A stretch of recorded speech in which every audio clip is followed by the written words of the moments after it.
Namaste and jaishreekrishna. Today we would be narrating the history of Jaya or Bhaimi Ekadashi. It is said that if one observes a fast on this day, then one receives entrance to Lord Vishnu's abode, even though one has not performed the other fasts of the year. Note, the half-day fast for the appearance of Lord Radheradhe is also observed on this Ekadashi, and the Utsav, the festival celebration, the pujas and feasting, etc., is observed on Dvadashi, the next day, which is when Lord Radheradhe appeared. Jayaekadashi pastime. Yudhishthir Maharaj said, O Lord Shri Krishna, please explain to me the Ekadashi that occurs in the light fortnight, Shukla Paksh, of this month. By what name is it known, and what is the process for observing it? Who is the presiding deity that is to be worshipped on this sublime day, which is so very dear to you? Lord Shri Krishna replied, O Yudhishthir, I shall gladly tell you about the Ekadashi that occurs during the light half of this month of Magh. This Ekadashi obliterates all kinds of sinful reactions and demoniac influences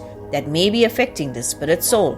It is known as Jayaekadashi, and the fortunate soul who observes a fast on this sacred day is relieved of the great burden of ghostly existence. Thus, there is no better Ekadashi than this, for it truly bestows freedom from birth and death.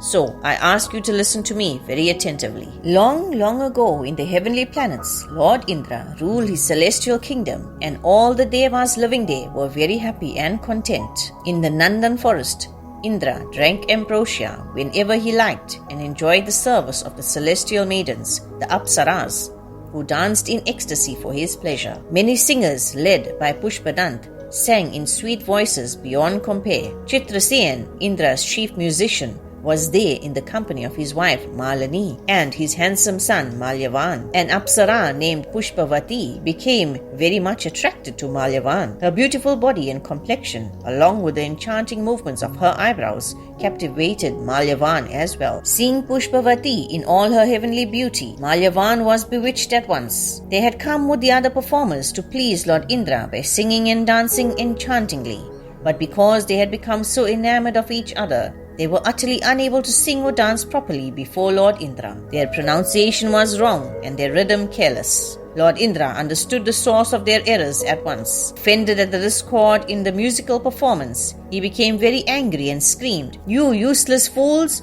You pretend to sing for me while infatuated with each other. You are mocking me. I curse you both to suffer henceforth as pishachas, hobgoblins, as husband and wife go to the earthly regions and reap the reactions of your offenses. Malyavan and Pushpavati at once fell from the kingdom of heaven to a Himalayan peak here on planet Earth. Immeasurably distressed and their celestial intelligence vastly diminished by the effects of Lord Indra's fierce curse, they lost their sense of taste and smell, and even their sense of touch.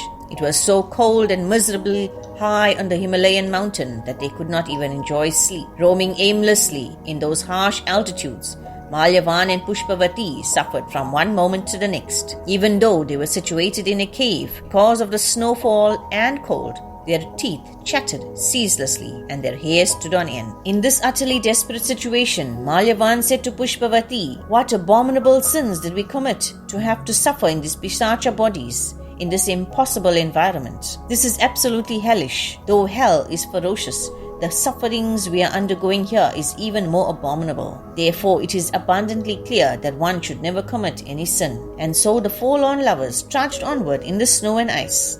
By their great good fortune, however, it so happened that very day was the all-auspicious Jayaekadashi. Because of their misery, they neglected to drink any water or even eat anything. They unknowingly observed Ekadashi by fasting completely from all food and drink. Sunk in misery, Malyavan and Pushpavati collapsed beneath a peepal tree and did not even try to get up. The sun had set by that time. The night was even colder and more miserable than the day. They shivered in the snowfall, and when they became numb, they embraced just to keep warm. Thus, they suffered through the whole night under the powerful curse of Indradev. Still, O Yudhishthir, by the mercy of the fast they had unknowingly observed on Jayaekadashi, and because they had remained awake all night, they were blessed.